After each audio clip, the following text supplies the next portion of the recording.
piloted by Mr. Lambert. He has a double Hwacha side with a Gatling, and he has a Hwacha carronade on his short side, and a flare on the back. And for the Amadeus, Amadeus. Amadeus, excuse me, I'm American. um, Piloted by Roman Carr, we have let's see, front gun's easy, it's Artemis. We've got Artemis Hades, and we've got Gat Mortar, so it's fairly Pretty standard there. standard. Yeah, it's one of those things where you've seen a lot of either Artemis or light flak paired with the Hades. It's kind of depends on what you want to take. The Artemis in this case, I think, will end up serving them well because they have those big guns of the Galleon to take out. If you like to go for that more just total killing potential, the light flak will probably do you better. But the Artemis still a very solid weapon. That's right, and I will note that on the Sigmire, his placement of the Hwacha and the Lumberjack, I'm not so sure. I don't know. You like that on the you like those switched, I think, right? Yes. Clearly He's your got reasoning something for else.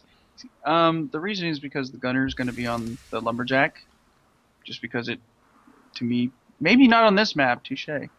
But the gunner is typically on the Lumberjack, so he'll be on the front guns, and the engineer will be on the back two guns, and that leaves the engineer closer to the engines when he needs to repair them. That is the thought process behind that. Yeah, it's generally how you see these ships, but on this map, yeah, on this map I could see only one ammo type being needed, so that I can give it to him. I can not throw my old man spyglass in his direction. He does have, looks like, burst Lesmok grease, so he can kind of actually go in between. If we take a look at the map real quick, these teams are really close, and it was only a matter of time. Yeah, there he goes. Hwacha shots already coming in. Dual Hwacha shots, knocking out everything. Literally everything knocked out there. And conveniently, the hull is down while they're reloading.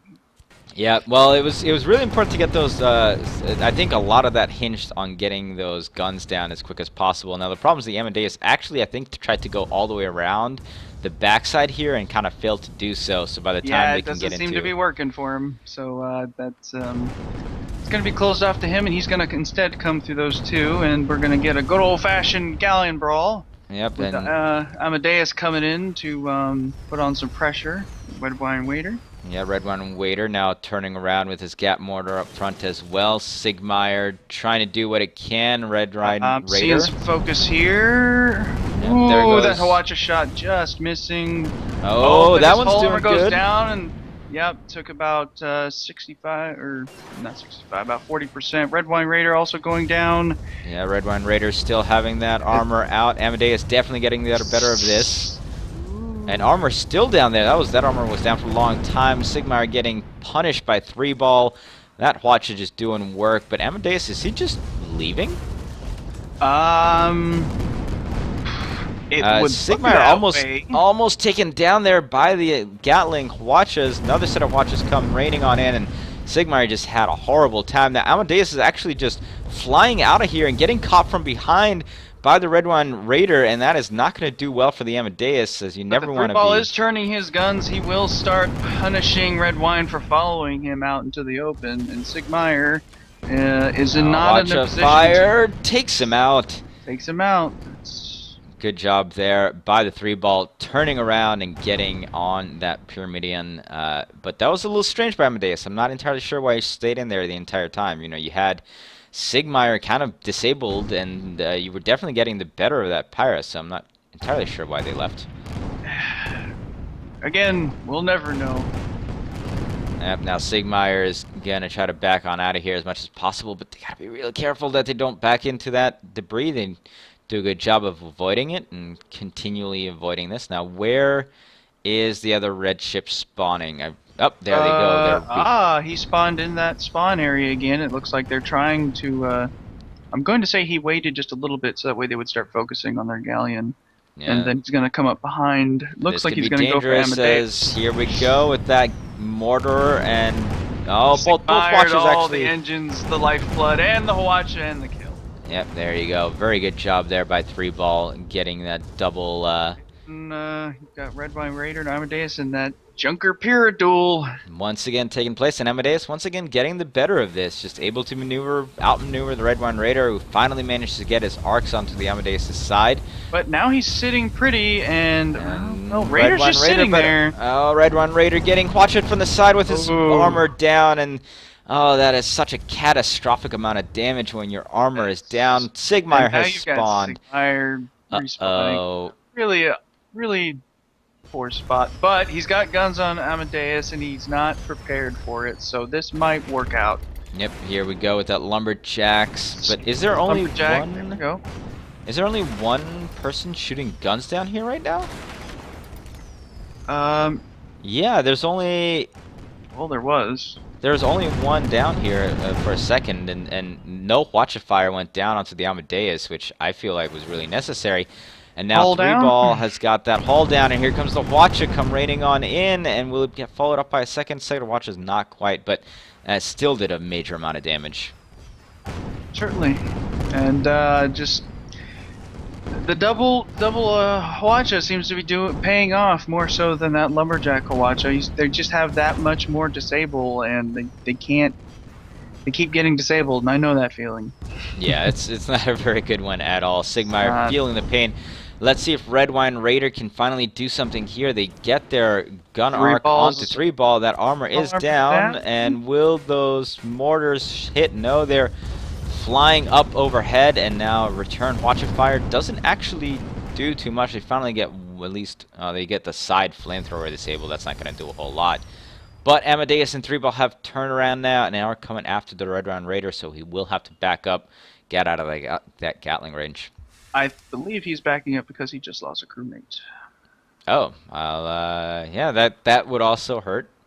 He's leaving and joining. He just came back. Yeah, he looks like he just came back now.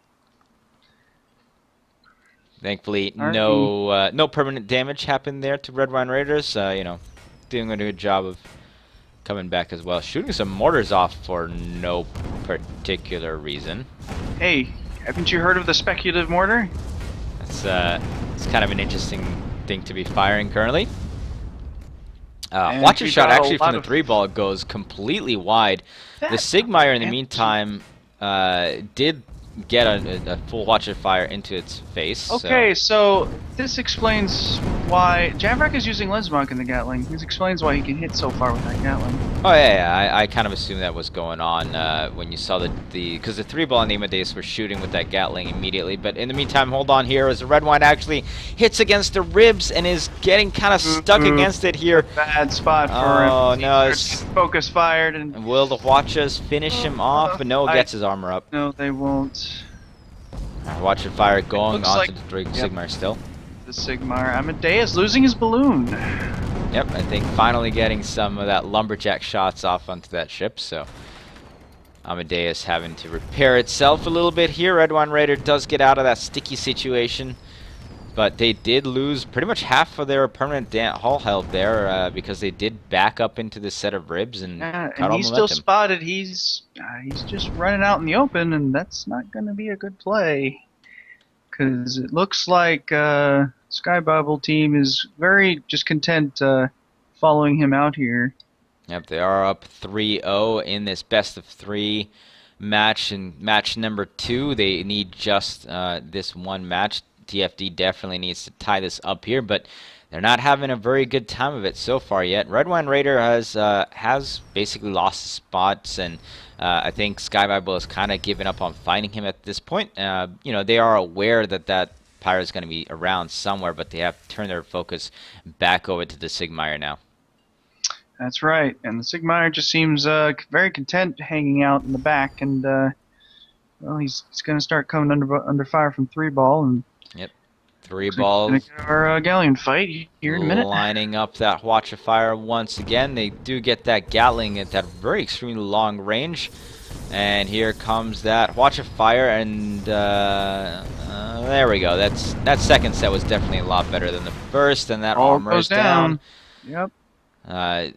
Fire keep on coming from Firing at the. something, yeah. Firing at something as huge as a galleon, that Bismarck Gatling's doing a lot more work than I thought it would. A lot of fire going on to him. His guns are pretty much down. Now the Red Red One Raider Wine looks has like come up from behind the Amadeus once more, but is bouncing around a little bit on these pipes.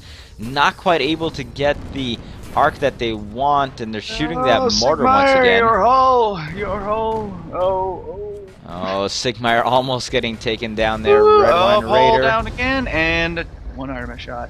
Yep, there it goes. And now 3-ball and Amadeus have this last kill in their sights. That armor is down already, and here come the mortar shots, finishing it off for Showed up Sky on the Bubble Get Club. Mortar side, and that's all she wrote. Yes, there you go, guys. That is a 2-0 victory there for Sky Bible, and they will move on to next round. Well, I guess I should say it's a 5-0 victory, but a 2-0 in the series, and they will go on to face Cake in the next round of matches. I believe that is, in fact, what we are going to be casting.